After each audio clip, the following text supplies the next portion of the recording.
পরনে হলুদ জার্সি, কালো হাফ প্যান্ট, হাঁটা চলায় একটা অদ্ভুত বেসামাল ভাব, তবুও তিনি হাঁটছেন। বহুদিনে স্নান না করা, দৃশ্যতই নিজের সামান্যতম যত্ন না নেওয়া একজন মানুষ হেঁটে চলেছেন। দক্ষিণ কলকাতার নাকতলা বাঘাযতীনের অলিতে গলিতে মাঝে মধ্যেই এই মানুষটাকে দেখা যায়। এলাকার বাসিন্দাদের কাছে তিনি অতি পরিচিত। কেউ তাকে পাগল বলে, কেউ বা আরও নানাবিধ কথা বলে তাকে নিয়ে। কিন্তু তার আসল পরিচয় কি জানার জন্য আমাদের পিছিয়ে যেতে হবে প্রায় ৩ দশক। সালটা ১৯৯৭। আগাগোড়াই এলাকায় অতি মেধাবী ছাত্র হিসেবে পরিচিত নাকতলা হাই স্কুলের সৌরভ। ১৯৯৭ সালে উচ্চ মাধ্যমিকে সৌরভের দুর্দান্ত রেজাল্ট, উচ্চ মাধ্যমিক জয়েন্ট দুটো পরীক্ষাতেই।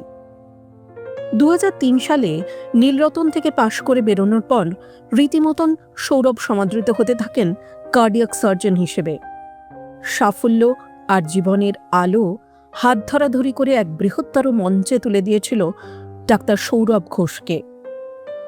চিকিৎসক হিসেবে আর মানুষ হিসেবেও তার নাম ছড়িয়ে পড়তে থাকে নতুন নতুন বৃত্তে। কিন্তু গোধূলি এলো দ্রুত, আলো কমে গেল হঠাৎই। সে আলো স্মৃতির, সে আলো হয়তোবা জীবনেরও। একটা সময়ের কৃতী ছাত্র, সমাদৃত চিকিৎসক স্মৃতি হারিয়ে ফেলতে ফেলতে ক্রমশ সেঁধিয়ে গেলেন একতলা বাড়ির অন্ধকার ছোট্ট ঘুপচিতে। ভুলে গেলেন ফেলে আসা জীবনের প্রায় সবটুকু কথাই। এক বিরল দৃশ্য ধরা পড়েছে আমাদের ক্যামেরায়।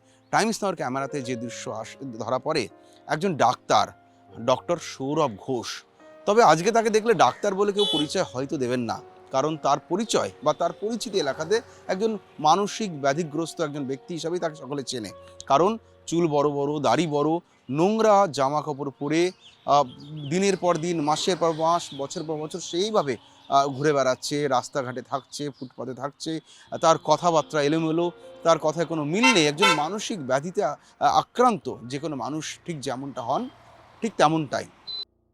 যখনই তাকে কোনো ওষুধের নাম লিখতে বলা হয়, সে কিন্তু কলম নিয়ে একের পর এক ওষুধের নাম নিরন্তরভাবে লিখে চলে। সেখানে কিন্তু কোনো রকম উন্মাদনা, সেখানে কিন্তু কোনো রকম মানসিক ব্যাধির কোনো ছাপ পড়ে না। সে যখনই কেউ কোনো রোগ নিয়ে তার কাছে যায়, সে আজ এই অবস্থাতেও এই একের পর এক ওষুধের নাম লিখে দিচ্ছে। এতে কিন্তু তাজ্জব হয়ে যাচ্ছে সমাজ। এবং আমরা বেশ কিছুদিন ধরে এই সৌরভের সন্ধানে বিভিন্ন জায়গায় ঘুরে বেড়াই, খোঁজ খবর করতে থাকি। অবশেষে গতকাল বৃহস্পতিবার সন্ধান মেলে এই সৌরভ নাকতলার বাসিন্দা। আমরা পৌঁছে যাই তার বাড়িতে। জানা যায় তার যে বাড়িটি ছিল সেটা বিক্রি হয়ে গেছে। এই মুহূর্তে দোতলার একটি পোর্শন তাদের রয়েছে, তার একটা কোনায় সৌরভ থাকে। এবং যখন আমরা তার বাড়িতে ঢুকলাম, আরও তাজ্জব বনে যাওয়ার মতন চিত্র আমাদের ক্যামেরা ধরা পড়লো। সে যেখানে থাকে সেই বাড়ির 4টে দেওয়ালে প্রচুর আঁকিবুকি আঁকা।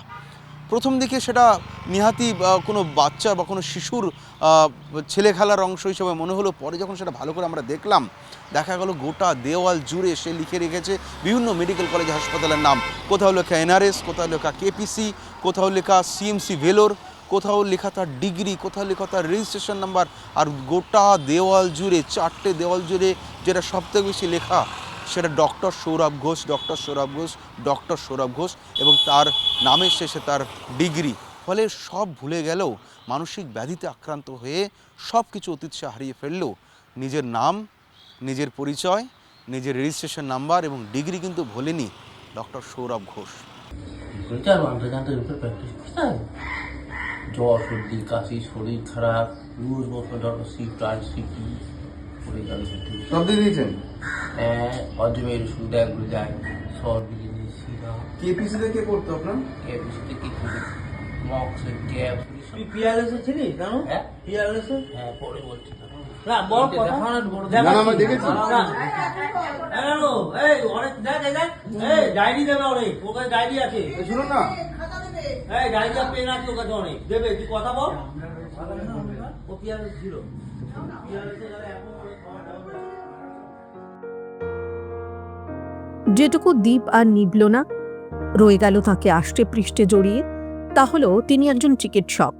যিনি এখনো ভোলেননি চিকিৎসক হিসেবে তার প্রাপ্য রেজিস্ট্রেশন নাম্বারটি, যিনি নির্দ্বিধায় সঠিকভাবে ঝটপট লিখে দিতে পারেন নির্দিষ্ট শারীরিক অসুস্থতার জন্য প্রয়োজনীয় ওষুধপত্র। আপনারাও সাক্ষী থাকলেন কিভাবে শীত শেষের মহানগরের এক চিকিৎসক ক্রমাগত সাপ লুডো খেলে চলেছেন তার জীবনের সঙ্গে। আর হয়তো আমাদের অজান্তেই ভাবছেন এমন এক স্বপ্নের জীবনের কথা, যেখানে কোনো অসুখে ভুগবে না একজন মানুষও। ব্যুরো রিপোর্ট, টাইমস নাও খবর।